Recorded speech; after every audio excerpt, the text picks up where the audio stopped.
Hi, I'm Sarah. Welcome back to my channel, and I'm going to be talking to you about the books I read in October. Look at me. I'm probably going to get this video up before November is even over. I am doing so good this month, you guys. Like, you have no idea. I got this video, I got another one that's going to go up, and then I've got one that another long one, kind of like my TikTok video, another challenge style. That's probably going to take me a while to get to, but I've got it going. I'm working on it. I am on top of things. So it's going to be kind of a shorter video. I only read 6 books in the month of October, but I also have one from August that I forgot to put in my last video that I was going to just mention that I read and tell you what I thought about it. I'm going to go ahead and start off with my favorite book I read this month. It's The Invisible Life of Addie LaRue. This book, 5 stars, absolutely loved it. This is about a woman who 300 years ago made a deal with a devil or a demon. It's never really explained, but she made a deal with this entity to live forever with the caveat that no one remembers her. So it is impossible for her to form any meaningful attachments or relationships with people. They forget her almost instantly. And we follow her for 300 years until eventually she ends up meeting someone that does not forget her. This is a long book. This is a slow-paced book. It's not plot heavy. It's character study. If you're not looking for that, this might not be for you. But this book is beautifully written. There are lines that are just, oh, it speaks to me so much. I don't even want to give any quotes or anything because this is one that you should experience yourself and read. And the weird thing is I had read another book by this author before. This author, V.E. Schwab. I read A Darker Shade of Magic, which I think is her other very popular book series, and I didn't like it. And the reason I remember not liking it is, one, because it's heavier fantasy than I normally like, but I didn't hate the fantasy aspect of it. I felt like the writing was just very dry and I didn't connect with any of the characters because of it, and I just didn't feel any emotional attachment to the plot or anything that was happening because I thought the writing was so dry. I don't know why this book by the same author is so different, but the writing is just gorgeous. Like, I don't even know how to describe it. I loved it. And this is a very special book. It's not for everyone. Everyone will not love this book because it's slow moving, it's not plot heavy. It's just heartbreakingly sad in some places, and it's like sad, but it's so beautiful. Like, as you're reading it, like, I read this slowly. Like, I did not rush through this. I took my time with this because I would just like read a section and just like, you like close the book and you hold it and you're just like, oh my God. That happened a lot to me while reading this book. It takes a lot to like touch my tiny, cold, little shriveled heart. So this book was great. It's gotten a lot of hype on BookTube and Book Talk and just other places by people that read books, but it deserves it.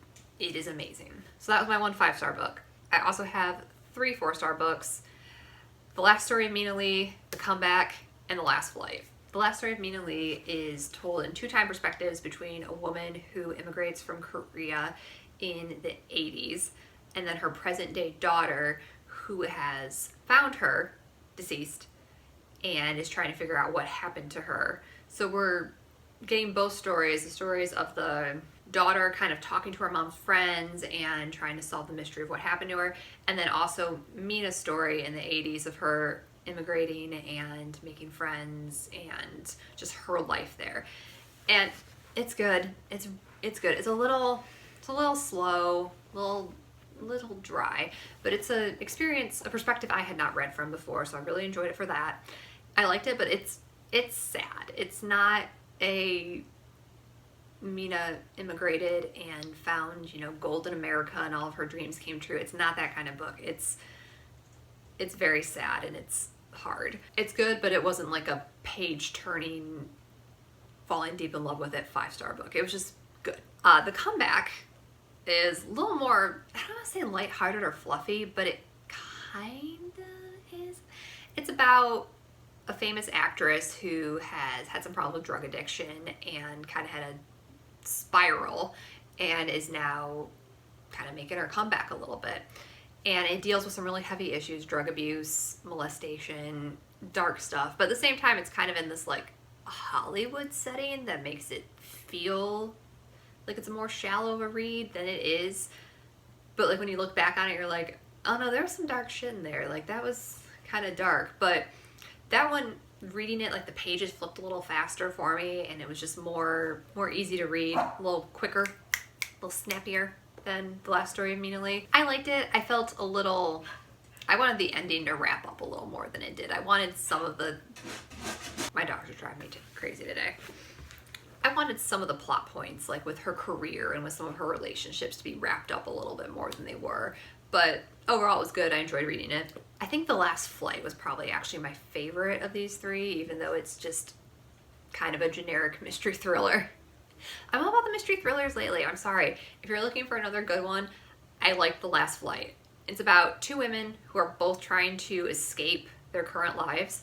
And so they're at the airport and they meet up at the airport and they've already checked in and they switch their boarding passes and their phones and their identities and everything. So they basically get on each other's flights. So there's no record of where they're both going and they can both escape their lives without leaving any trace of where they've gone. And I liked it.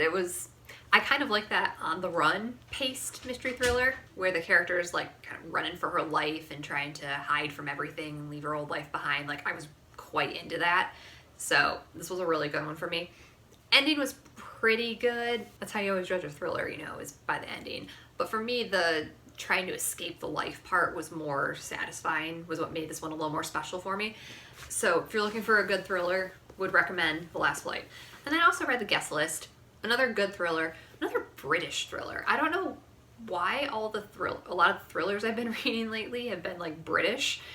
Sometimes I run into stuff when I'm reading these British thrillers. Like in this one, the characters keep talking about public versus private school.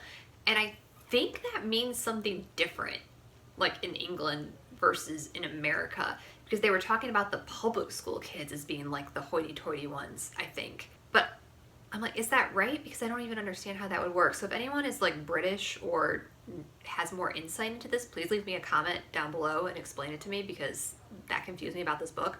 And there's also another part about like one of the characters trying to, at a wedding, and she's like, she realizes everyone else is wearing hats and she's wearing like a fastener. I had to look up what a fastener was. And like there's just some like little social stuff that I don't get. Like I think I missed some of the nuance because I'm not British. But a lot of the good thrillers I've been reading lately have been British. So that's what's happening. But anyway, this book is told from multiple perspectives. There's lots of different characters narrating, and they're all at this wedding on this kind of like isolated island, and something has happened. We know that from the beginning. And then we're kind of like going back in time and finding out what happened. As also in present day, we're finding out more about what happened. There are so many like little twists in this book, and some of them are obvious, and then some of them I absolutely did not see coming.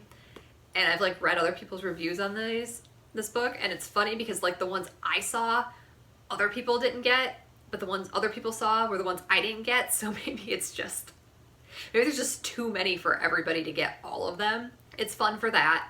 This is another one, just like the ending resolution of like the mystery was fine for me. Like I felt pretty good about all the twists and everything, but it just like ended at a place where I wanted more. Like I wanted more of the aftermath, and it just kind of ended suddenly and a little unsatisfyingly for me. But overall, good thriller. It's good if you're looking for a quick, easy thriller read. And then my turd of the month obviously was Midnight Sun.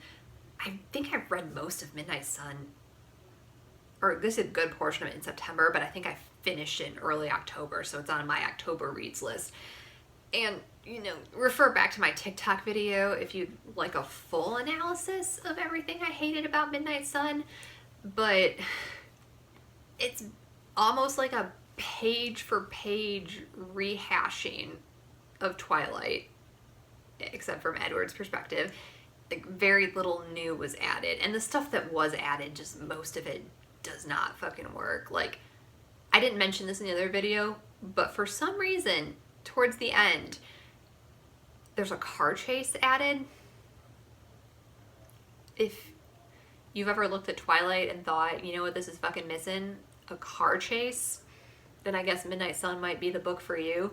This car chase goes on for a long time, and maybe the Twilight movie could have used a car chase. I don't know, but I think it's a little too late for that, Stephenie Meyer, so I don't know why, but it goes on forever because it's Edward. I believe he's driving the car, but he's also like reading Alice's mind. So you're not just getting all of the twists and turns Edward's taking, you're getting every twist and turn he could have taken and why he didn't do that, because he's reading Alice's mind to see the future and see the other possible car chases that could have happened while avoiding the bad ones to get there as quick as possible. So it's like a car chase on fucking steroids, which would be good, I guess, except like it's not. It's really not. It's a car chase in a book.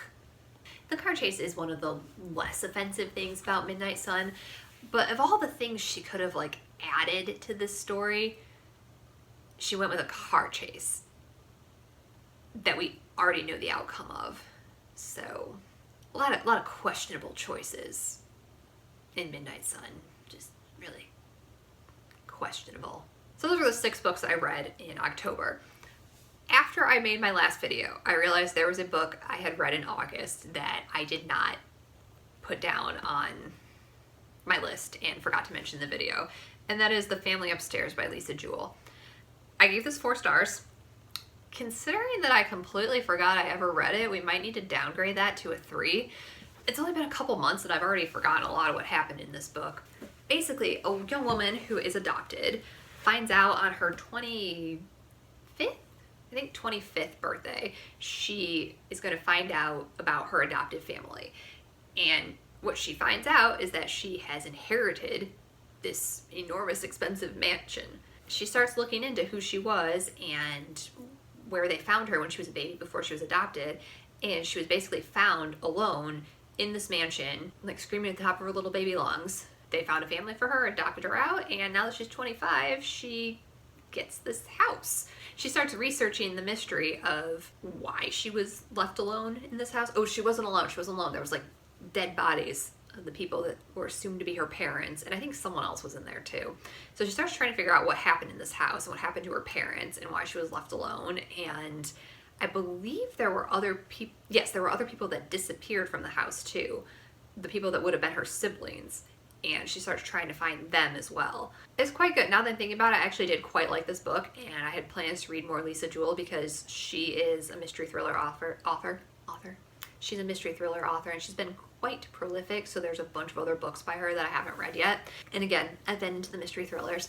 She's another British author. Yes, this definitely happened. This was definitely British. So another good one that I liked if you're looking for more of those. And that's it. It's gonna be a pretty short video because I didn't read all that much, but thank you for watching. Let me know down below in the comments, have you read any of these books? Do you want to read any of these books? Why do you think all of the good thrillers right now are British? Let me know, and please subscribe to my channel if you haven't, and give this video a thumbs up if you liked it. Thanks, I'll see you next time.